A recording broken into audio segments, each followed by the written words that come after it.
오늘도 주님의 크신 은총이 여러분과 함께 하시기를 주님의 이름으로 축원합니다. 어르신들이 젊은 사람들에게 하시는 충고들 중에서 참 좋은 지혜의 말씀들이 많이 있는데, 그 중에서 쓸데없는 일에 마음을 빼앗기지 말라고 하실 때가 종종 있지요. 그런데 젊었을 때는 사실 그런 충고가 귀에 잘 들어오지 않습니다. 왜냐하면 지금 내가 하고 있는 일이 쓸데없다라고 생각하지 않기 때문에 그렇죠. 그런데 나이가 들어서 그 모든 일을 뒤돌아보면 참 내가 쓸데없는 일에 마음을 많이 빼앗겼구나 라는 생각을 종종 하게 됩니다. 근데 이런 것이 비단 인생의 문제뿐만 아니라 신앙의 일에도 여전히 적용되는 것 같습니다. 하나님께 집중하면 모든 것이 다 풀려갈 것인데, 사실 하나님께 집중하지 못하고 우리 마음에 여러 가지 일들에 분주하다 보니까 그만 우리가 방향을 잃고 길을 잃어버릴 때가 적지 않은 것을 보게 됩니다. 여러분, 우리의 모든 인생은 하나님의 선하신 뜻 가운데 맡겨져 있습니다. 그래서 하나님의 정해진 그 시간이 되면 우리는 하나님께서 왜 인생을 그렇게 인도하셨는지, 또 무엇을 내게 가르치시려고 그 일을 허락하셨는지를 깨닫게 됩니다. 근데 문제는 하나님께서 정하신 그 시간까지 기다리기에 내 스스로가 너무 분주하고 초조하다는 사실입니다. 답답합니다. 그래서 우리는 기도할 때도 하나님의 그 시간을 내가 알지 못하는데 그 시간이 좀 빨리 오면 안 되겠습니까? 그런 기도를 종종 하지요. 내 시간에 하나님께서 맞춰주시면 참 좋을 것 같은데 하나님께서는 그렇게 하지 않으십니다. 하나님께서는 당신의 시간에 우리를 맞출 것을 요구하시죠. 바로 이러한 이유로 하나님의 시간과 우리의 시간과의 격차가 생깁니다. 그 갭이 생기는 겁니다. 그때 여러분, 바로 이 격차의 시간, 이 갭의 시간에 우리 마음이 다른 곳에 빼앗기게 되면 넘어지게 되는 겁니다. 여러분, 하나님의 때가 되면 다 알게 됩니다. 그때 우리는 우리 자신이 얼마나 쓸데없는 일에 마음을 빼앗겼는지를 다 알게 될 것입니다. 그래서 이 쓸데없는 일에 마음을 빼앗기지 않으려면 참으로 중요한 것이 하나님에게 집중하는 훈련을 해야 된다는 것입니다. 하나님의 사람들이 쓸데없는 것에 마음을 빼앗기지 않는 방법은 아주 명확하죠. 뭡니까? 하나님께 집중하되 그 모든 것을 하나님과 함께 더불어 시작하기 위해서 기도와 말씀 가운데 살아가는 것입니다. 여러분, 이것은 단순하게 성경적인 어떤 교훈으로서, 그냥 영적인 교훈으로서 여러분 기도하십시오, 여러분 말씀 많이 보십시오, 이런 말이 아닙니다. 말씀과 기도라고 하는 것은 신앙생활의 가장 기본적인 기초로서 거기에서부터 출발해야지만 우리 인생의 문제가 영적으로 뒤바뀔 수 있다고 하는 것입니다. 우리는 인간은 태생적으로 자기 중심적으로 사고하는 그러한 습성을 갖고 있기 때문에 말씀과 더불어 살지 않으면 우리는 자기 판단으로서 모든 것을 결정하기 쉽습니다. 그래서 우리는 애초부터 훈련을 해야 됩니다. 하나님 안에서 모든 것을 풀겠다라고 생각하고 하나님의 음성 가운데 내가 일하겠다라고 생각해서 그 말씀과 기도 가운데 모든 삶을 시작해야지만 우리 인생이 영적으로 갈 수 있는 것이고, 그럴 때 우리는 쓸데없는 세상 일에 마음을 빼앗기지 아니하고 하나님께만 집중할 수 있는 것입니다. 여러분, 하나님으로부터 모든 것을 시작하겠다라고 결단하고 그리고 모든 일을 하나님께 물으십시오. 아주 사소한 것부터 시작해서 중요한 문제까지, 이거는 너무 사소해서 하나님께 물을 필요 없다, 그런 거 없는 겁니다. 작은 일도 하나님께 물으시고 하나님 안에서 시작한다고 결단하고 나면 모든 일이 하나님이 손대지 않는 일이 없습니다. 아주 사소한 일부터 아주 중요한 일까지 모두가 다 하나님이 돌보시는 그 은혜 아래에 거하고 있다는 것을 우리가 깨닫게 될 것입니다. 하나님의 시간과요, 우리의 시간과의 갭은 믿음으로밖에 채워질 수 있는 것입니다. 믿음이 없으면 하나님의 시간까지 우리가 기다릴 수 없습니다. 그 믿음의 기다림을 가능케 하는 것이 바로 기도라고 하는 것을 우리가 잊지 말아야 됩니다. 기도하면 하나님께서 우리로 하여금 능히 당신의 시간까지 기다릴 수 있도록 능력 주신다는 것을 우리가 알 필요가 있습니다. 오늘 본문에서요, 이 히스기야가 바로 그랬습니다. 아수르 랍사게가 히스기야를 모독하고 하나님을 비방했다라고 하는 소식을 듣고 나서 히스기야 왕은 그 옷을 찢고 굵은 배를 둘렀습니다. 굵은 배를 둘렀다고 하는 것은 그가 비탄과 참회에 빠졌다라고 하는 것을 의미하는 것이죠. 아주 깊은 마음의 고통을 경험한 것입니다. 나를 욕되게 하는 것을 넘어서서 하나님을 욕되게 하는 저 아수르를 바로 진멸하고 싶었지만 히스기야에게는 그럴 힘이 없었습니다. 그렇다면 나는 할 수 없지만 하나님께서 이 악한 저 왕을, 저 악한 백성을 멸하시면 좋겠는데 하나님은 즉각적으로 응답하지 않으셨습니다. 이 하나님의 시간과 히스기야의 시간에 차이가 있었던 것입니다. 그때 이 히스기야가 어떻게 했습니까? 오늘 본문 1절을 보니까 그가 듣고 옷을 찢고 굵은 배를 두르고 어떻게 했습니까? 여호와의 전에 들어갔다 했어요. 모욕과 수치의 소식을 듣고 옷을 찢었다는 것은 그의 마음의 현실을 지금 드러내고 있는 거죠. 속상한 일 앞에서 분을 내는 것, 어떻게 보면 그것은 누구나 겪는 당연한 일입니다.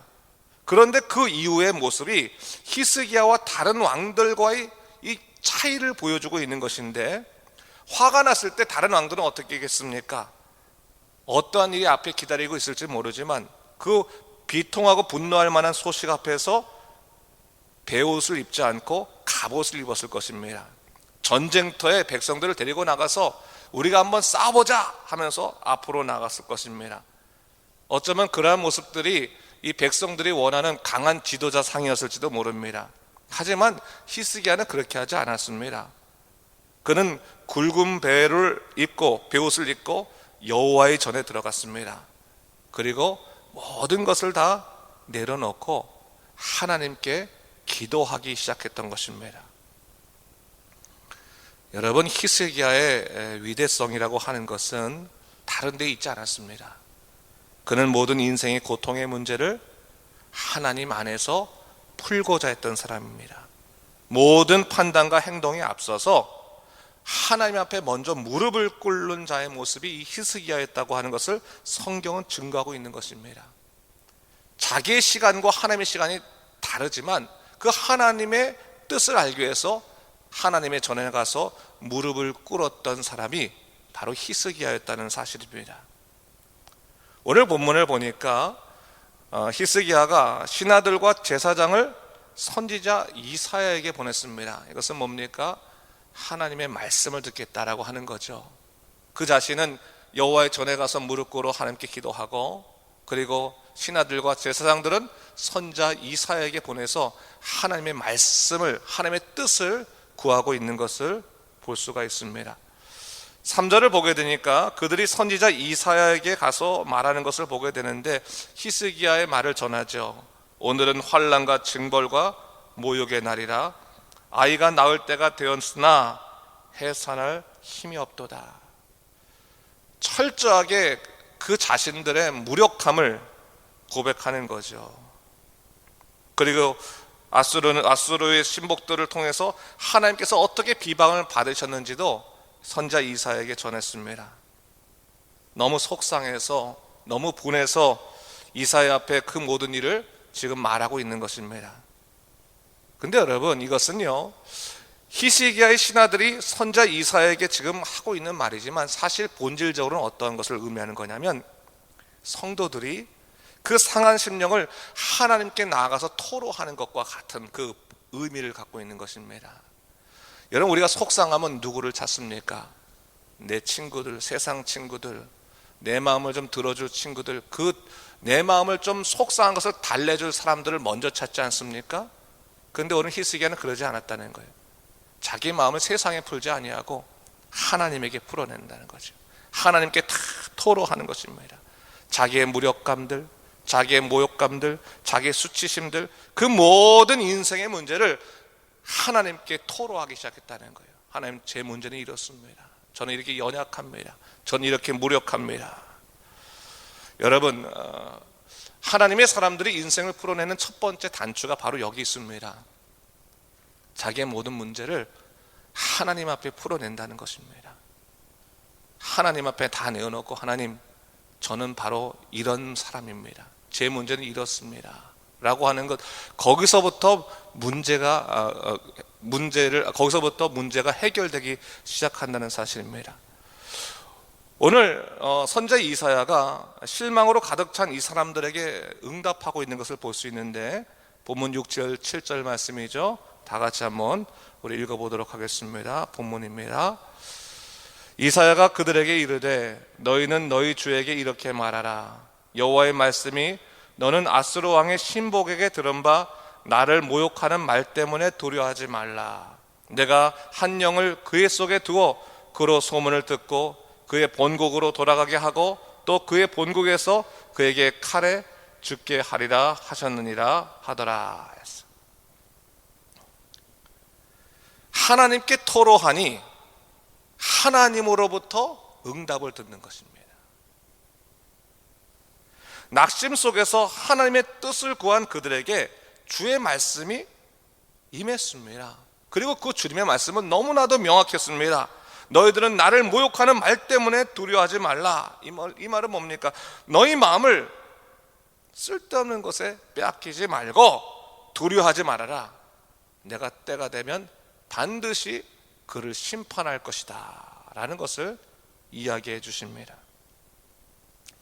여러분, 우리 모든 인생의 문제를 하나님께 맡긴다고 하는 것은 하나님이 이 세상의 통치자이며 우리 인생의 주관자이시라는 것을 우리가 믿는 그 믿음 안에 시작되는 거죠.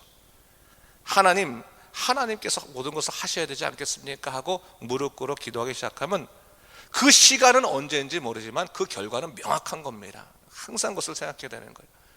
우리는 시간의 문제를 결과의 문제라고 착각할 때가 많아요.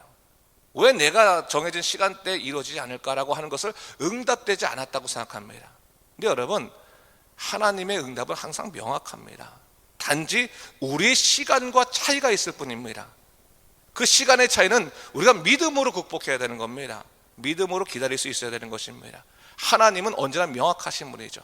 하나님 앞에 무릎 꿇고 하나님의 뜻을 구하는 자에게는 그 결과는 언제나 하나님의 선하신 뜻 가운데서 이루어진다는 것을 잊지 말아야 됩니다.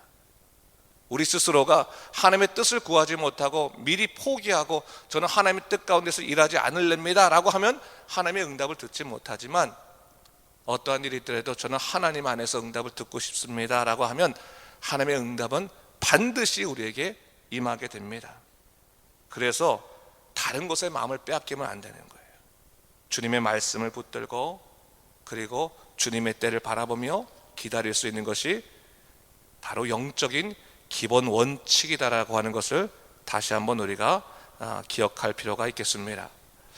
오늘 본문 8절 이유를 보면 바로 하나님의 응답의 결과가 이루어지는 것을 볼 수 있죠. 하나둘씩 하나님께서 그 역사를 어떻게 이루어 가시는지, 그것을 세계 정세라고 하는 것을 통해서 풀어가고 있는 것을 볼 수 있습니다. 구스 왕을 통해서 또 이 아수르 왕과 어떻게 풀어가시는지를 하나둘씩 이렇게 얘기하고 있는데, 여러분, 이 본문의 말씀을 통해서 우리가 알 수 있는 것이 뭡니까? 하나님은 이 세상의 주관자이시다라고 하는 거죠. 우리 인생의 주인이실 뿐만 아니라 세상의 주관자이다. 여러분, 그렇다면 명확해지는 것이 있습니다. 여러분, 우리가 기도할 때 우리는 하나님이 이 세계를 움직이시는 놀라운 경륜들을 경험하게 되는 겁니다. 기도하는 자는 이 세계를 하나님께서 어떻게 움직이시는지를 보게 되는 겁니다. 우리의 지경이 넓어지게 되는 것이죠. 우리의 작은 문제뿐만 아니라 이 전 세계의 그 모든 문제가 하나님의 주권 아래에 있기 때문에 우리는 하나님 안에서 모든 것을 풀어갈 수 있다고 하는 담대함을 얻게 되는 것입니다.